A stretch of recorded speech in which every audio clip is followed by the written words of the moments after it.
Hello, my name is Emily Crow from Crochet Creations and welcome to my YouTube channel.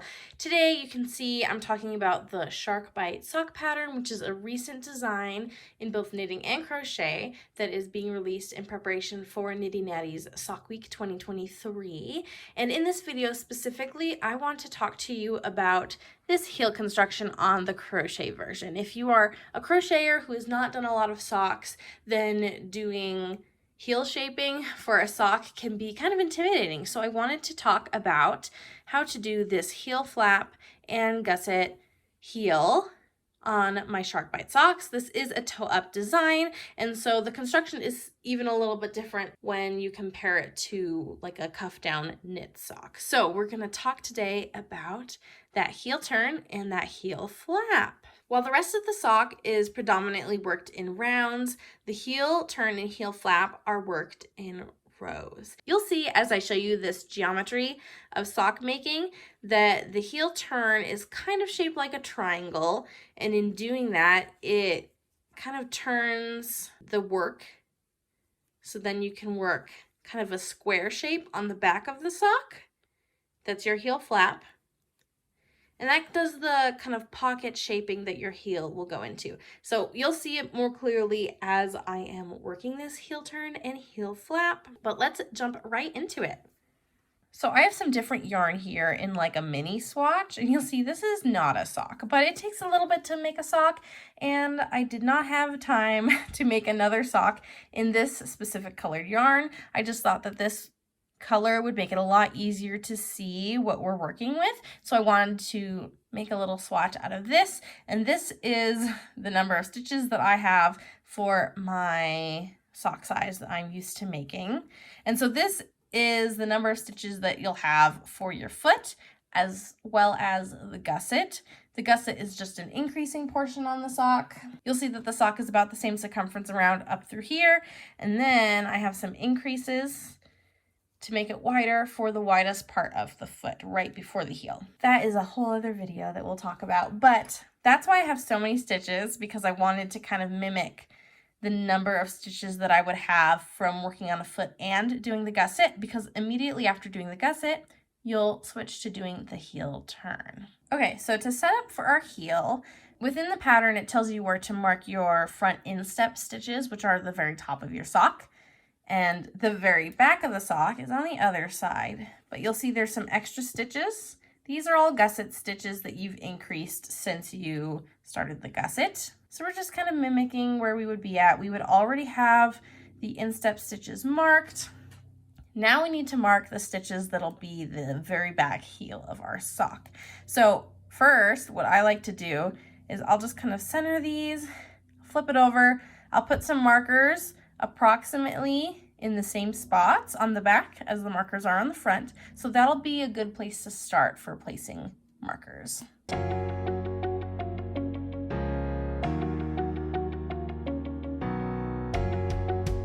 Okay, so that's getting us approximately where we need to go, but we want to count back from these marked stitches to make sure that we have the center stitches for our heel. With a medium count sock, I am looking for the middle 27 stitches on the back. I've already got the middle front marked for my instep. I need the middle back for my heel. So let's count back, make sure we have the same amount on either side. So let's see, I'm not counting the marked stitch. 1, 2, 3, 4, 5, 6, 7, 8, 9, 10, 11, 12. Okay, I've got 12 marked on one side. I think I might be there. Just instinctively, that would be awesome. Okay, this is in the first stitch. 1, 2, 3, 4, 5, 6, 7, 8, 9, 10. Okay, so I'm a little bit not centered. I have 10 stitches in between on one side and 12 stitches on the other. So we're gonna even it out by doing 11. So I'm gonna readjust my stitch markers. So that'll give me 11 on that side. And this one, I need one less. Okay, so we should now have 11 stitches between the markers. That'll be like the gusset stitches. This is just so we're centering our heel. So now I'm going to count including the marked stitches on the back of the sock, making sure I have the 27 stitches I'm looking for. And within the pattern, it tells you how many stitches you need for your heel. So let's see. 1, 2, 3, 4, 5, 6, 7, 8, 9, 10, 11, 12, 13, 14, 15, 16, 17, 18, 20, 21, 22, 23, 24, 25, 26, 27, 28, 29. Okay, I've got 2 more stitches than I need. So that means I gotta move my stitches over one more. 1, 2. So I should now have 27 stitches. 3, 2, 4, 2, 5, 2, 6, 27. And I should have an equal number of stitches in between the instep and the heel. But we'll get to those later. Right now we're just worrying about the back of the sock, the heel. This is where we're going to be doing our heel turn. Now I am a right-handed crocheter, so if you are a left-handed crocheter, you're going to kind of have to mirror what I'm doing. But I'm going to try to use terminology that won't be directional if I can. I'll be trying to refer to right side, wrong side, things like that, rather than left and right to kind of help with that. So first, with the right side facing, I'm going to join my new yarn at the marker closest to my previous beginning of round. So this is my beginning of round.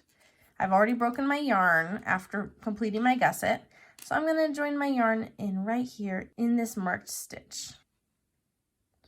So I've joined. I need to chain 1 and turn. Whoop. So now I've got the wrong side of my work facing me. I'm going to skip this stitch that I joined my yarn into.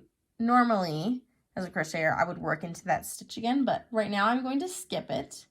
I'm going to single crochet all the way across until the last stitch before the marked stitch. I'm going to only have 25 single crochet in this row because I'm skipping the single crochet in each marked stitch. So this is called doing short rows because you're not working in every stitch.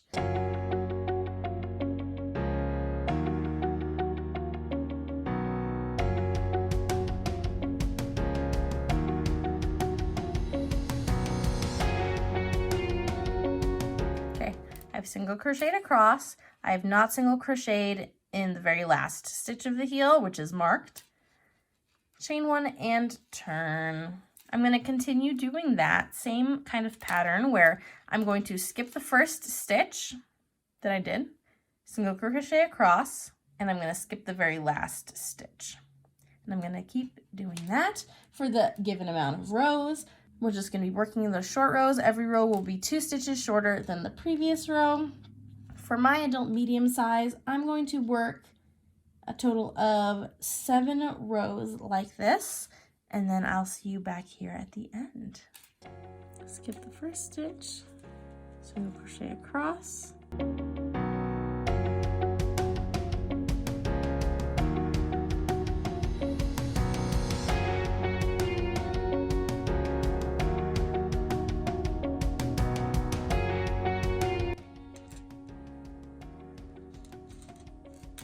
Time to turn. Skip the first one and work all the way across this short row until 1 stitch before the end.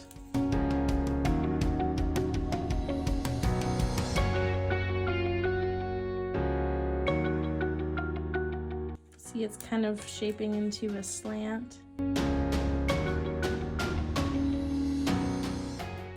All right, so I am now about to start the very last row of my heel turn, and you'll see it's starting to work into like a triangle shape. It's more of like a trapezoid right now, but this is the heel turn, and this shape is kind of what allows the sock to turn and form the cup for the heel. Since we are on the very last row, I'm going to walk you through it. This row is a little different. You're still going to skip that first stitch and single crochet across.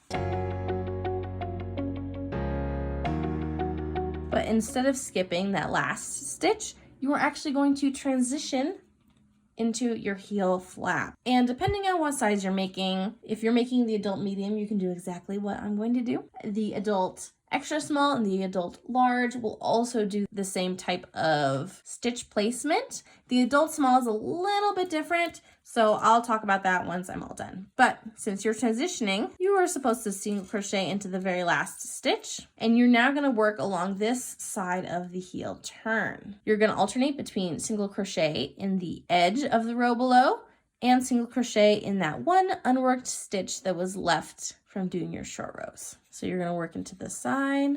It doesn't matter exactly where you place it, just into that side, then into that unworked stitch, into that side, into that unworked stitch, into that side, into this unworked stitch, and then you're going to work into the marked stitch, which is the next unworked stitch from your gusset. Ta-da! If you are working adult small, you'll also crochet into the very next stitch, but that's only for adult small. All the other sizes, you stop there after working into that marked stitch. If you did adult extra small, you have worked 5 stitches. As a small, you would have worked 6 stitches.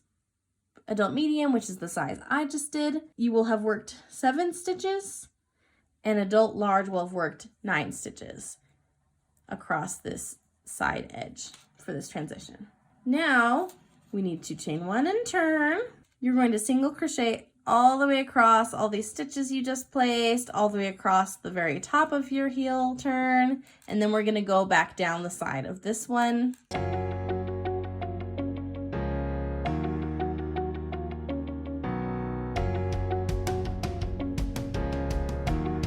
We are now back to this other side of the heel turn. And again, you're going to single crochet in the side of the row below and in the unworked stitch, and you're just going to alternate.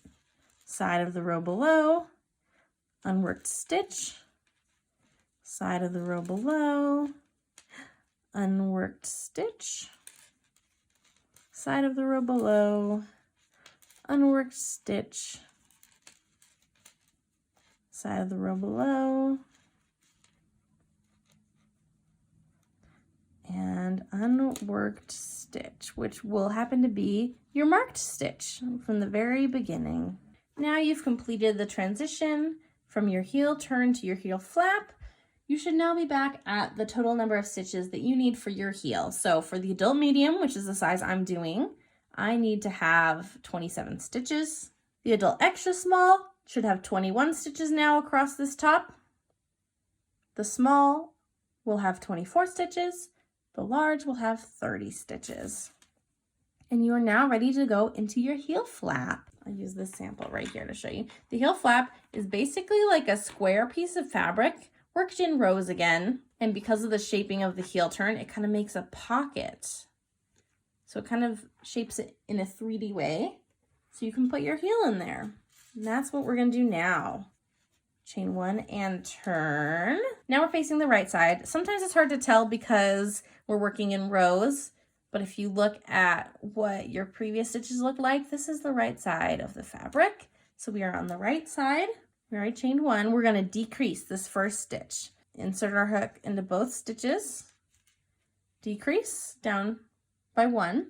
So now you have 1 fewer stitches, but we're going to fix it later. You're going to single crochet all the way across until the very last stitch of this heel turn transition. So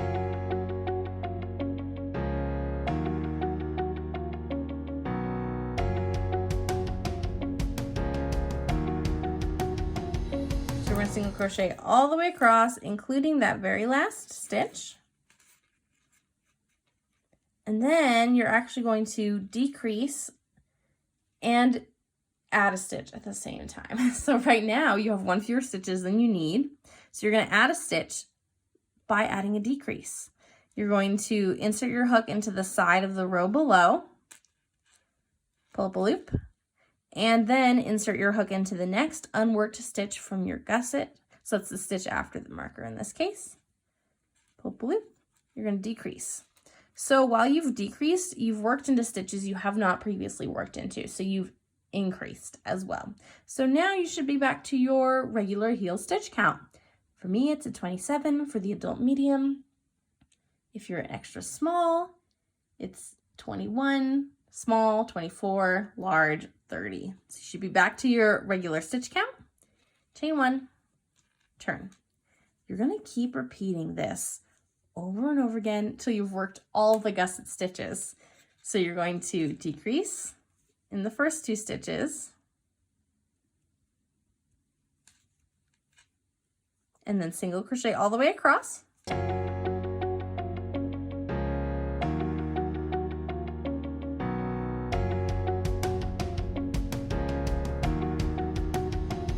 Okay, we've single crocheted all the way across.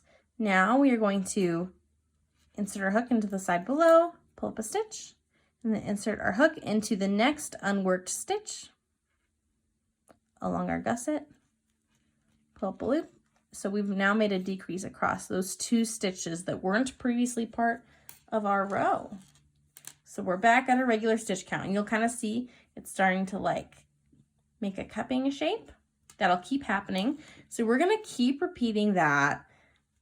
Decrease in the first 2 stitches, single crochet all the way across, and then decrease in the side as well as the next unworked stitch.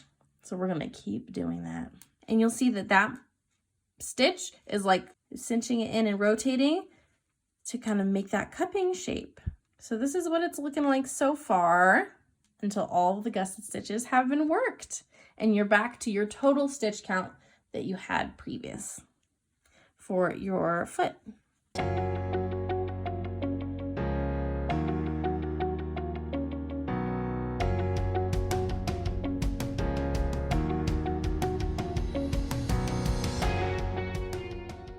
When you're all done, it'll look like this. And you'll see there's a little bit of bunching here, but that gives some extra space in the heel so that it can fit really well over the top of your heel and not be too tight. You'll see that between that trapezoid triangle shape and this square heel flap, now you've got like a pocket for your heel. The decreased stitches you can see along the side, they're what bring the heel flap up to meet the rest of the sock and create that shaping. The geometry of sock making is so fascinating to me. I love this. This is the most magical part, is seeing a heel come into formation. So thank you so much for being here for this little tutorial as I shared with you just a walkthrough of how to do that heel turn and heel flap. Hopefully having that visual really helped you understand what the written instructions say so that you can go forth and conquer, make a crochet sock with this beautiful heel flap that should fit really well, even if you have like a high arch. I hope you enjoy the sock pattern and you get a chance to make it and fall in love with crochet socks. Until next time, happy making. Bye.